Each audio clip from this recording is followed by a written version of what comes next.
আসসালামু আলাইকুম প্রিয় ভিউয়ার্স, দেখতে পাচ্ছেন আমাদের লাউয়ের মাচা। এখানে শুধু বিকাল 4টা থেকে সন্ধ্যা 7টার আগ পর্যন্ত হাত পরাগায়নের ফলে এবং ব্যাগিং করা, দেখতে পাচ্ছেন যে ব্যাগিং করা হয়েছে। এই দুইভাবেই আর কি লাউগুলো সেট আপ হয়েছে, দেখতে পাচ্ছেন। আরও এই যে দেখেন কত লাউ সেট আপ হয়েছে। আর লাউয়ের যে মাছি পোকা আছে এটা তাড়ানোর জন্য কোনো ধরনের বালাইনাশক কীটনাশক প্রয়োগ করা হয়নি। এই যে দেখেন অসংখ্য লাউ সেট হয়েছে। এই যে দেখেন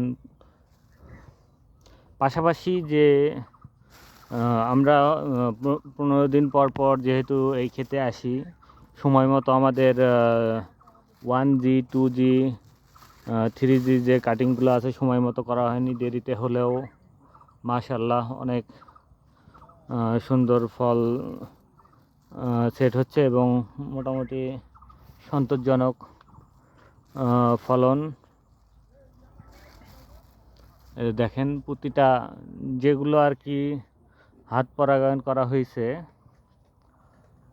একটা কি দুইটা ছাড়া বাকি সবগুলো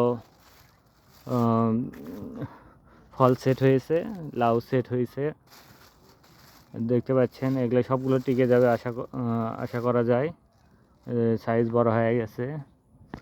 আর আরেকটা প্রযুক্তি এখানে ব্যবহার করা হয়েছে, সেটা হলো ইউলো স্টিকি ট্র্যাপ।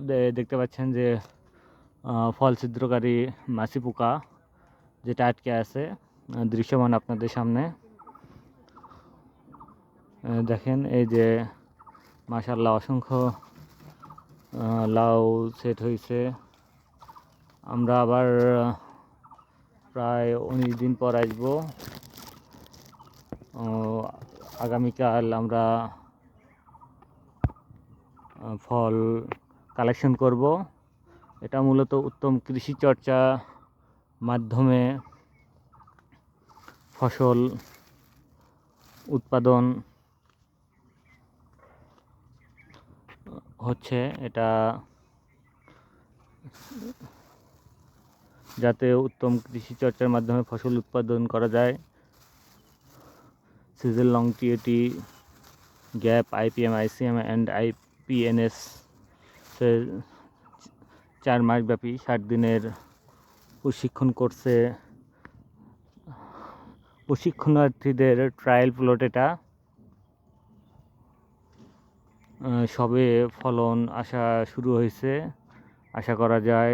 এই যে এগুলো পুরুষ ফুল। এর আগে আমি আপনাদের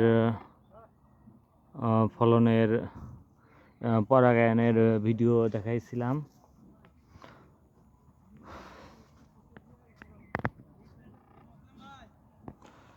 সার্বিকভাবে এই প্লটের দায়িত্বে আছেন sub assistant agriculture officer Rashidul Islam, Bogura Sadar, এবং আবু সাইদ, সারাকান্দি উপজেলা, বগুড়া জেলায় কর্মরত আছেন।